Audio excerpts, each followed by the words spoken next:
John, thanks so much for coming on here. Thanks for having me, Ryan. Happy to be here, man.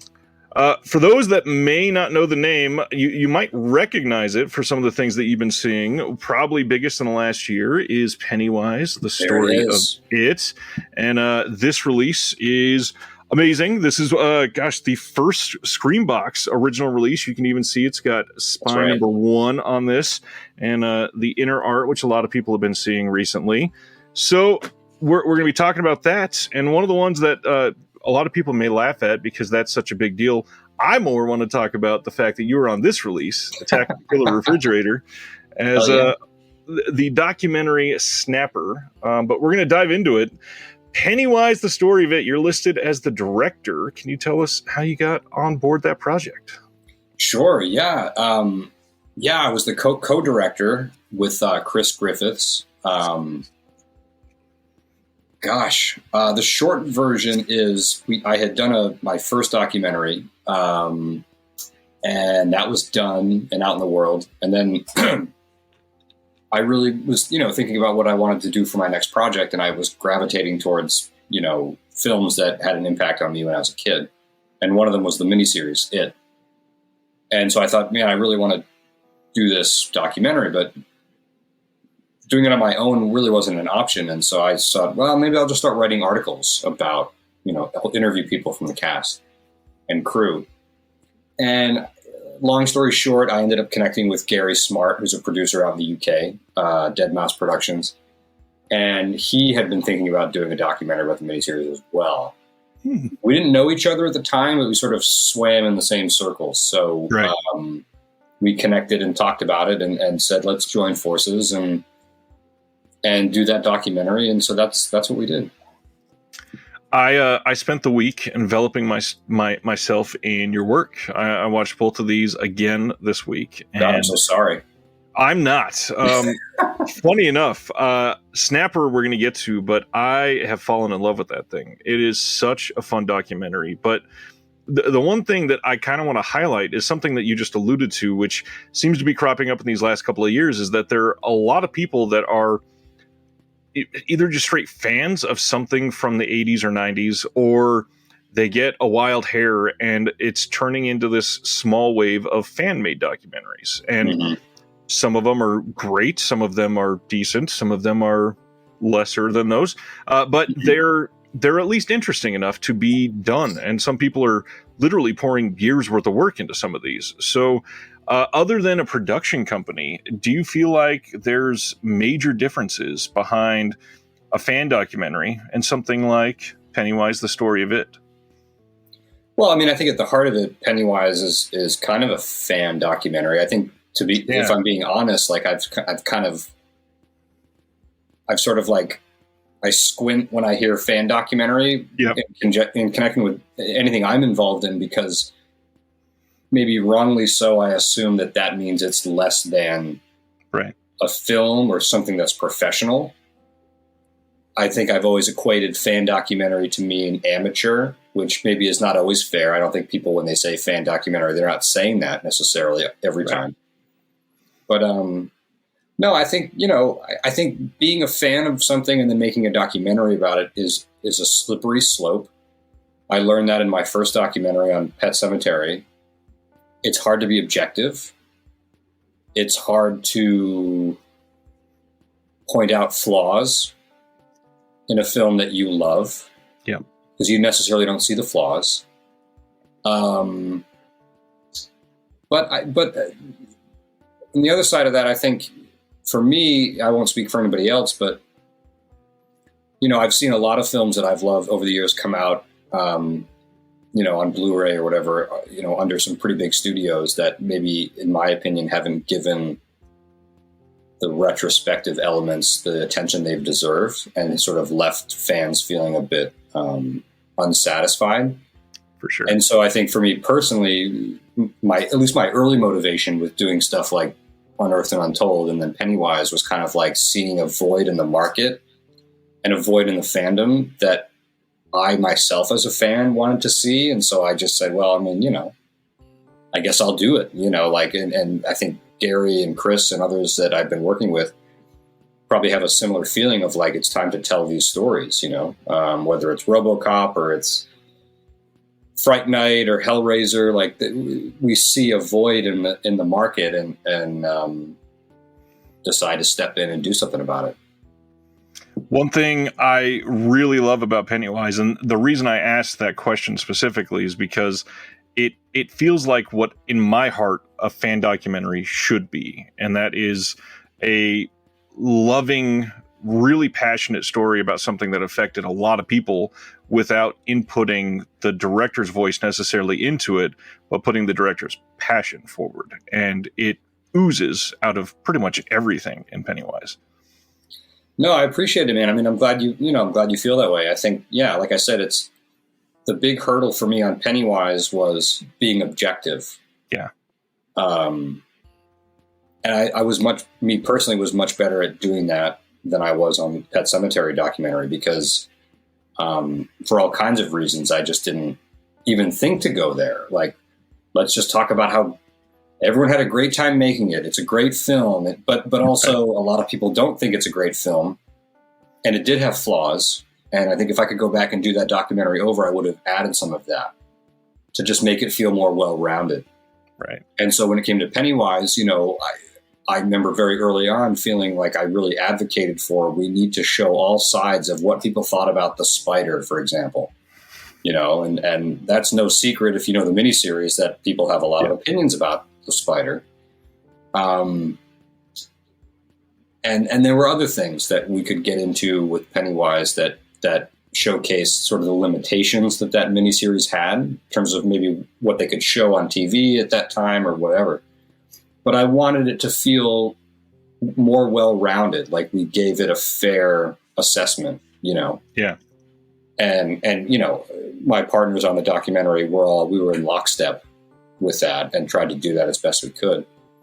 And also maybe give the spider some redemption, because I think Bart Mixon and some of the other people sort of, talk about what the spider was capable of doing and maybe how it was shot that maybe contributed to it having the legacy that it has. So funny enough, that was one of the best parts of the whole thing, because you got so much more in depth than pretty much anything that we've seen before on that process.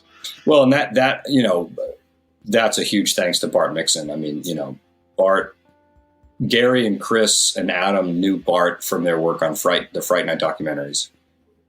And then they had started RoboCop. And I had met Bart loosely through the Pet Sematary world. But I think independently, Gary and I discovered that he had all this amazing footage from the set and all this stuff. And, it is sort of Bart's kind of baby. And so that was the other catalyst that brought us together to make this documentary, is that we went into it knowing that we had all this amazing archive that no one had seen before. I mean, what a great place to start, Yeah. And Bart's super collaborative and giving and very generous and was just like, use whatever you need. Like, let's just, make it as good of a doc as you can. And that's not always the case with people, especially when they know they're sitting on something that no one else has, Right. Bart made it very easy, and the doc wouldn't be what it is if it weren't for Bart. So. Yeah, that stuff is like gold. I mean, that alone can be a major selling point, especially for major fans. And it was. Nowadays, it is that fandom that people are holding on to so dearly. And with the new movies and everything, it's kind of lit the world on fire for Pennywise. Yeah, no, it's cool, man. Gary and I always joke. We say, like, man, when we were kids, if Tim Curry Pennywise action figures had existed, I mean, it's almost better that they didn't. Yeah, because we would have had to rely on our parents to buy them, and I'm not sure that would have happened. So in some ways, it's better that this stuff has been popping up to market as adults, because we can actually go and buy this stuff. So, but no, it's cool. It's cool to see what's happened with the new films and just sort of this revived interest in that IP. It's cool. Did it feel like there was a lot more pressure on this one, since the fandom is a lot more vocal than perhaps for Pet Sematary? 100%. I mean, Pet Sematary wasn't crowdfunded, first of all. Right. So we didn't have people that had put money into it kind of banging on the door. At that time, 2011, 2012. I mean, I was on Facebook, and Justin White, my partner on that, was on Facebook, but we created a Facebook page for it. But other than that, we didn't have like a strong social media presence. So we kind of were flying under the radar for a long time. And then between Pennywise being a crowdfunded project, between presumably it having probably a bigger following, and then the new films coming out right at the time, and when there was huge pressure. I still kind of feel the pressure. I don't even know if I should be, but I think it was huge pressure to do it and get it out as quickly as we could. Which, let's face it, when you're an indie filmmaker like we all are on this team, that have full-time jobs, that have families, mortgages, pets, people that count on us, parents that are aging that you got to deal with. I mean, it's hard to make a film, and you don't want to just rush it because people are pressuring you. Like, let's just get it out as quickly as possible. And then it's shit. You don't want to do that either. There was a lot of pressure on all of us, In terms of archive that no one has seen before, I think we felt like we've exhausted. I mean, you're always going to find stuff. Yeah. And as an archivist, that keeps me up at night, knowing like what's still in people's basements or attics that I don't know about. But you'll never finish something if that's the way you. So, I mean, I think at the end of the day, we felt like it was time to finish this, bring it to market. We had a product. Let's try to get it distributed. Let's get it seen. We had worked on it long enough. And you're right. You can tinker forever, but that was never the objective. Right. More so, I want to be inspiring with this because even though you can tinker forever, this is the product. This is it. This is that was not a pun intended, by the way. This is exactly what it seemed like you were shooting for, and it came out as this full rounded, completely by itself, set apart product. And I'm just happy that it came out the way it did because it seemed to get a fair amount of fanfare last year.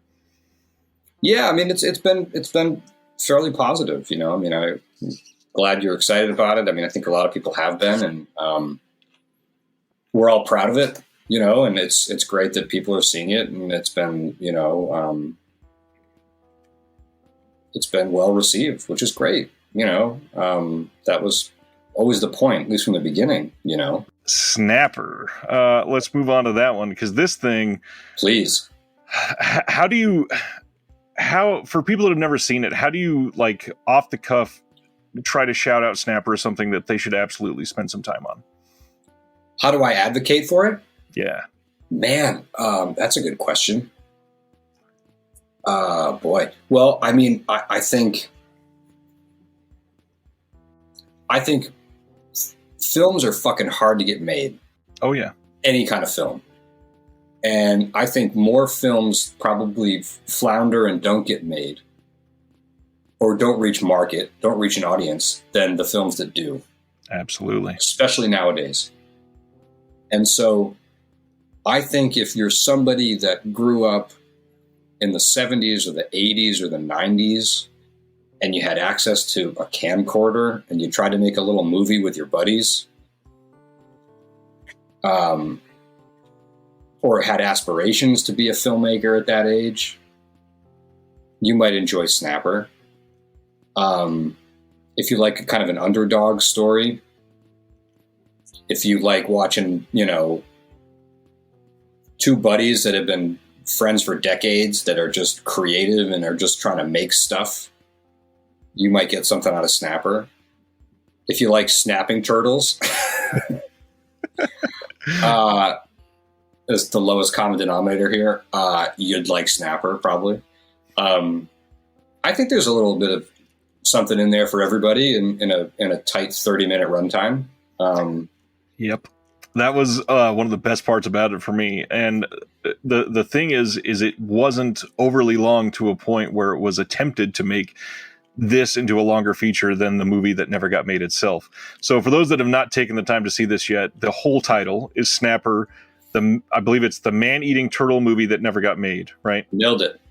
Okay. So there is so much to glean from the 30 minutes that are in this. It is so hard to oversell a short documentary that has a man jumping off of a balcony on fire, fake underwater turtle scenes that are filmed in such a perfect way that it looks better than actual underwater footage sometimes. People, just languishing in the fact that they were able to shoot lakeside right next to a highway with no actual permit. And it's such an inspiring way to give people on film 16 millimeter, not with an iPhone in 2023. No, they were loading up film. It is an inspiring way to have people look at this and go, well, damn it, you have no excuse. Everything was poured into this thing, and it's so wonderfully done. And again, you really nailed the message behind it, because it's so easy to look at it and go, I just want to be having fun with my friends like this. This is perfect. Yeah, thanks, man. It was kind of an unplanned documentary. I mean, I've known Mike and Mark Vo and Mike Savino for years at this point. And I think we met just because they're regional, they're local. I mean, they're in Worcester, Massachusetts, and I knew of their Killer Fridge film for forever, and was writing an article about it. There it is. Yeah, TerraVision did a great job. I think I was interviewing them for an article about Killer Fridge for my buddy Josh Schaefer's magazine, Lunch Meat VHS magazine, and we were headed to a convention right after. And Mark said to me, as I was literally, I had hugged him and I was leaving the convention. And that's how I remember it anyway. And he said to me, I know you love Jaws. Like we tried to make this movie about a killer snapping turtle. And I was like, oh, well, that's cool, man. Like, that's quirky, And then like a day or two later, I got a text message from him, and he had sent me one of the pictures of the animatronic turtle heads that they built. And I was like, holy shit, you really did go for this. And so then, like, we kept talking about it, and I discovered that they had a lot of archive from that project, like home movie footage, photos. And I don't know what it was, man. Like, something clicked in my head of, like, let's tell this story about this movie that didn't get made. And they kept saying to me when I was putting it together, they were like, yeah, but what's the story? There's no movie. And I was like, yeah, guys, I know, I got it. And then I'd go home and be like, what's the story? There was no movie. Like, but I felt like there was something there. Right. And not to give it away if people haven't seen it yet, but like for me, the doc really was more just about, it was a buddy story. It was about these two guys, and their perseverance to just keep making stuff, keep writing, keep just trying, the grind of trying to make movies. It was less about Snapper, but that being said, there was a lot of cool footage that has survived that we tried to fit as much as we could into the documentary. And that has sort of lit a fuse for me of like wanting to tell more stories about lost movies or unmade movies. I've got a good buddy up in Toronto, Dave Alexander, that wrote a great book called Untold Horror that you've got to check out if you don't know it. I've got a copy. I'm going to plug the shit out of it. Hold on. Yeah, please. Hardcover, Untold Horror. Nice. He interviewed George Romero before he died, Joe Dante, all these guys about scripts, projects, and stuff that never materialized and why.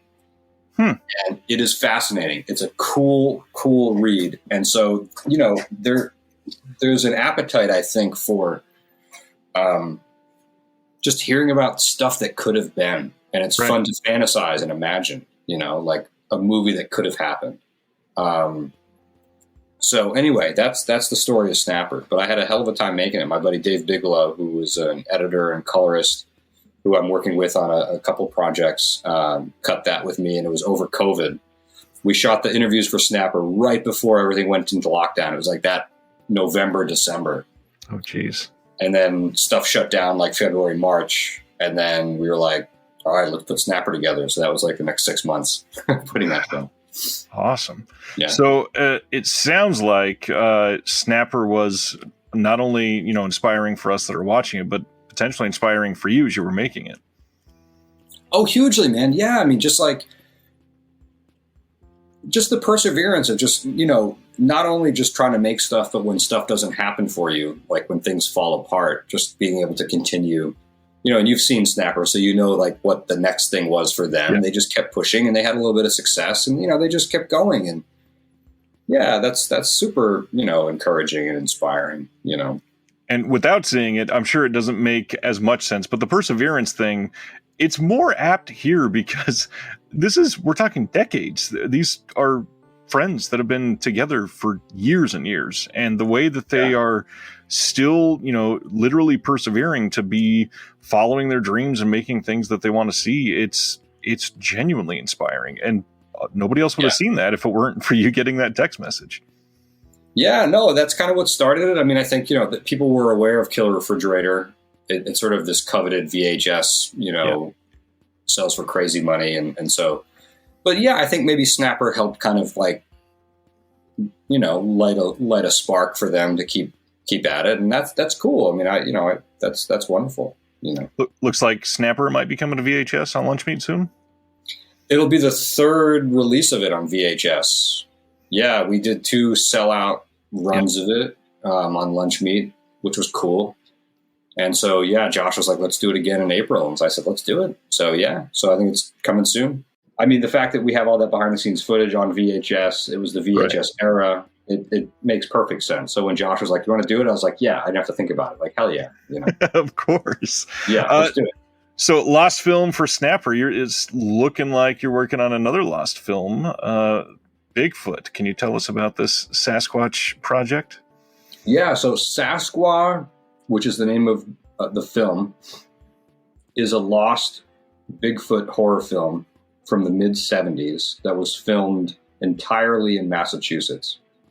And I've known about this film for years, and you look it up online. People have sort of talked about it in the blog world, and it's sort of this kind of coveted lost Bigfoot movie. And my good buddy Matt, who I went to grad school with, he's a big genre film fan like I am, and he has known about it for a long time. And nice. Long story short, we decided last year that let's try to tell this story. Let's try to find it if we can. So we've been shooting interviews. We just wrapped pretty much. We've been shooting interviews since October, and with cast and crew and locals that remember the movie. Wow. And so we've got 13 interviews in the can and a lot of cool B-roll, taking us from Santa Monica, California to Lowell, Massachusetts to Vermont. And I think we have a cool story. And there's a lot I can't say about it. I would love to. Of course. But yes, it's a lost film. And yeah, we're telling that story. So I think people are going to be psyched, man. I'm excited about it. I think we got a cool little project on our hands. Yeah, it sounds like it. And I'm biased, but if it's anything like Snapper, I am all in, and it almost sounds like it's going to be all that and more. Yeah, it's going to be a feature. That's what I was about to say, feature length. Yeah. Sweet. Definitely going to be feature length. Yeah. Can't wait. All right. So with all that behind you, you are at the point with documentaries where other people can look to this work and start to genuinely be inspired. So for those out here that are looking at your work and saying, I'm dying to do that. I've been thinking about this one project for years. How do you expect people nowadays to actually start on the right path to something like this? What do you think are first steps that you would recommend? Gosh. Well, I think you've got to be passionate. You've got to, whatever your subject is, if it's documentaries and you've got an idea, you've got to be honest with yourself and say, like, am I willing to put in potentially years of thankless work?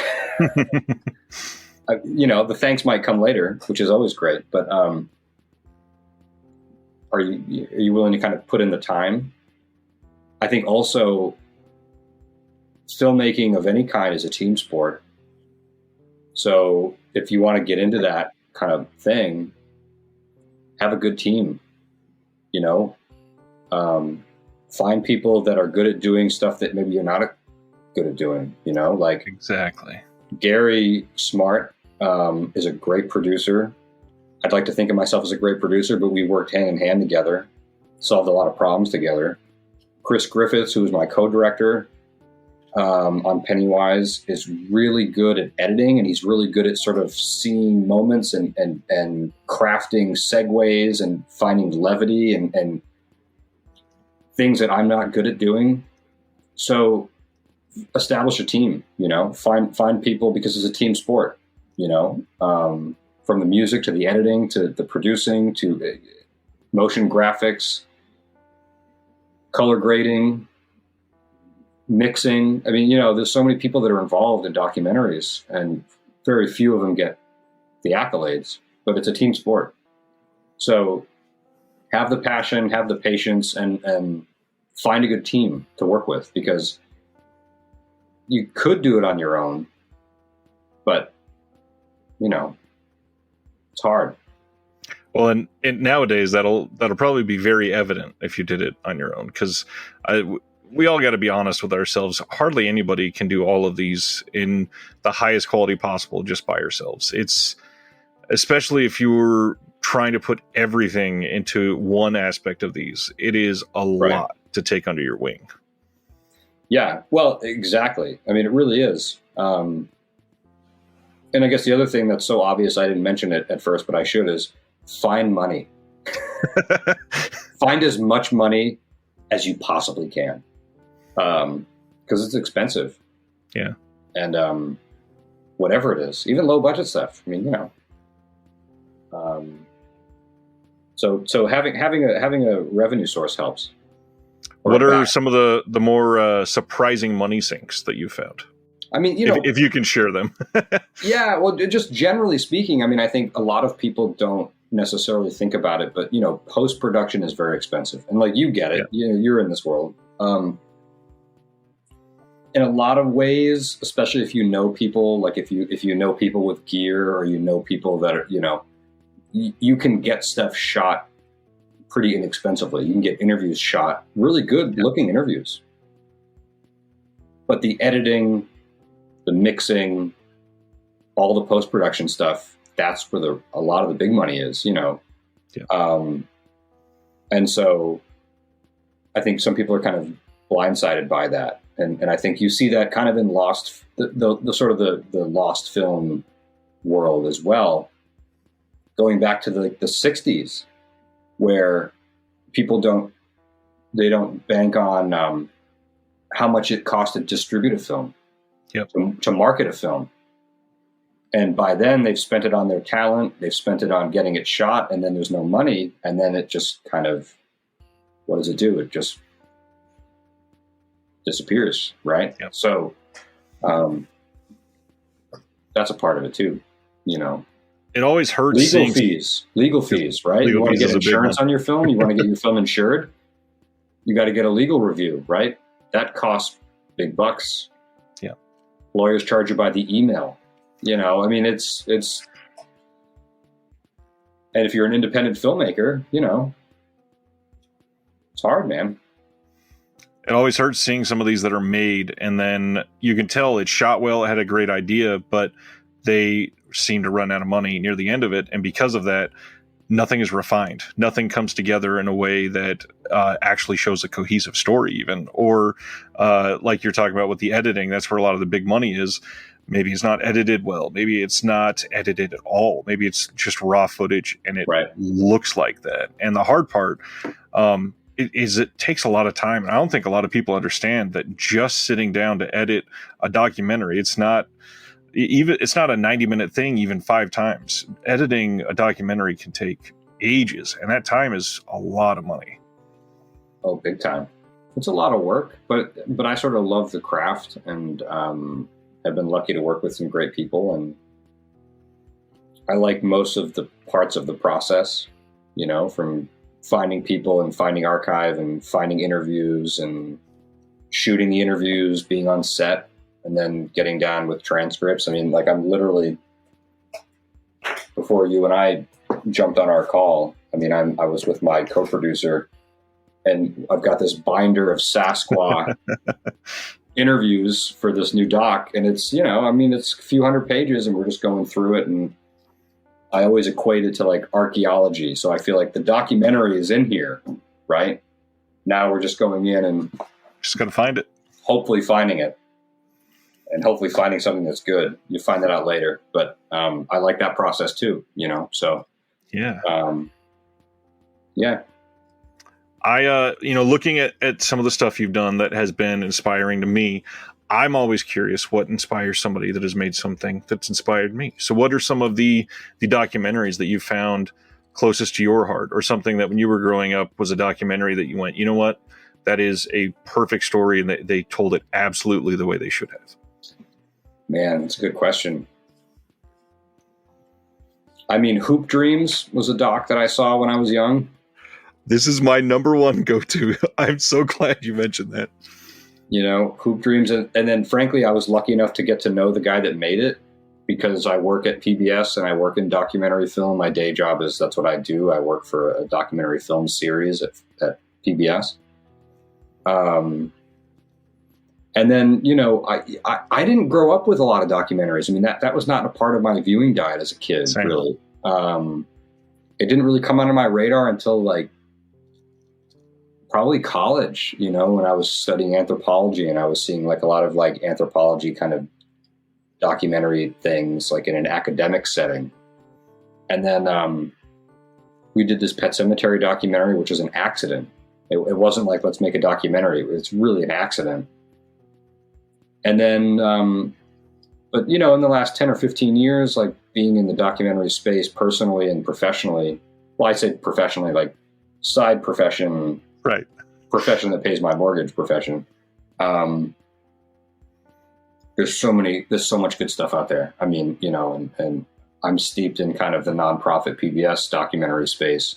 There's a lot of good stuff, a lot of difficult stuff, a lot of cool stories. I mean, I'm amazed at people that are going to the front lines of Syria, or the Ukraine, and just to document the stories because they need to be told. I mean, that's the stuff that, kind of inspires me, that I'm like, wow, like I'm not making that kind of stuff myself, but I'm like, how can you not be inspired by people doing that kind of work? So it's, we could have another conversation all just about that alone, There is a sort of magic to some of these, and the way that documentaries can capture an entire culture for somebody that was whether willfully ignorant or completely sheltered or steeped in a life of poverty and couldn't be, learning about an entirely different world, that even something as what many people would call silly, like the idea of Snapper,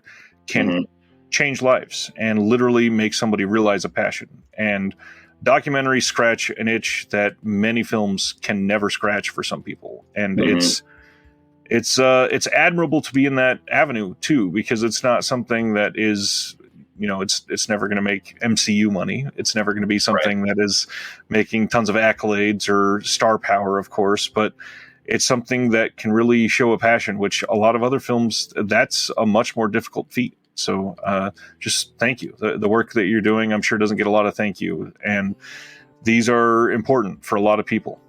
Oh, well, thanks, man. I appreciate you saying that. Yeah. I mean, I think for me, my goal is like, I want to tell a good story.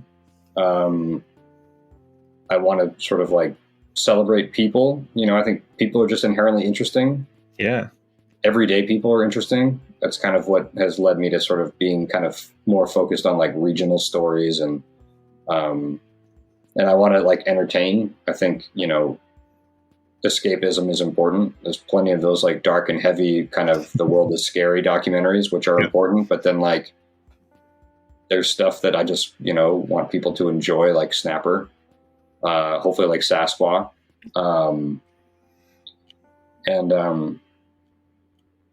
So, I don't think too much about it. I just sort of follow kind of what my gut tells me and what I'm interested in. And I hope that people are interested in it too. And so far, so good. I think that gut alone shows that you're good at what you do. So far, so good. I agree.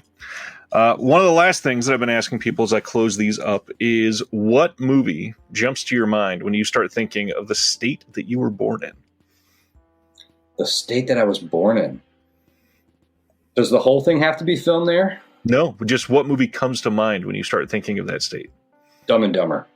I love how immediate that was. Oh, dude. I mean, I had that before I even asked my follow-up question of like, does the whole film have to be shot there?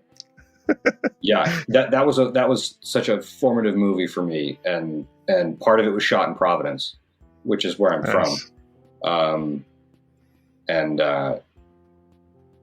Oh yeah, man, that one. I mean, there's a bunch, but like that one for me, that was a touchstone in my youth with my buddies, and kind of to this day, that's sort of like a go-to for me when I need some junk food and just need to forget about other things and just laugh, so those palate cleansers are needed after some of these dark docs, so I completely get that. Oh, big time, man. Big time. Yeah. Sometimes you just need to watch someone just have diarrhea on camera, and On that note, thank you for your time, John. We're going to end it there because that's perfect. I appreciate you. Everybody needs to watch Snapper. Everybody needs to watch Pennywise, the story of it. And I, for one, am waiting on bated breath for Sasquatch because it sounds fantastic. Thanks, man. I'll tell you a lot more of it offline, off air. Cool. Hopefully we can talk to you when it comes out again. Have a good one. Oh, definitely, man. Yeah, I'd love to. Thanks.